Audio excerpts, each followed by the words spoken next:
যায় কমানো যায়, এখানে একটু দেখো ভলিউমটা বাড়ানো যায় কমানো যায়, তারপর এখানে হচ্ছে বেসটা বাড়ানো যায় কমানো যায়, ট্রিবল আছে এখানে। আপনি এখানে যেরকমভাবে ভলিউমটা, যেমন ভলিউমটা এখন হাফে দিয়েছি, আমি একটু বাড়ালে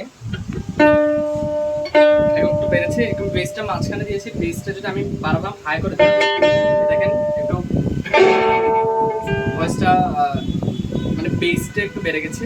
ট্রিবলটা মানে একটা সাউন্ড একটু হাই হয়ে যায়, এখন তো এখন আরো হাই হয়ে গেছে। তো আমি এটা মাঝামাঝি রাখলে দিলে মাঝামাঝি ব্যালেন্স করে নেওয়া আর কি, যেমন যেভাবে যাবে।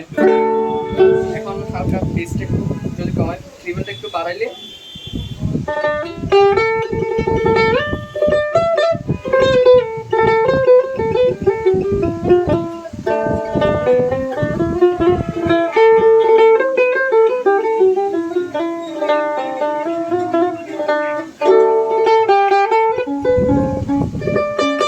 আপনার ব্যালেন্সের উপর নির্ভর করবে, তা একটু বাজিয়ে না, আপনার ব্যালেন্সের উপর নির্ভর করবে হচ্ছে আপনার সাউন্ডটা কিরকম আসছে এখানে। অর্থাৎ এখানে সাউন্ড অনেকগুলো ইনস্ট্রুমেন্ট আছে, তখন আপনার এখানে আপনার বেসটা হাই রাখতে পারবেন না, বেসটা একটু কমাই ফেলতে হবে।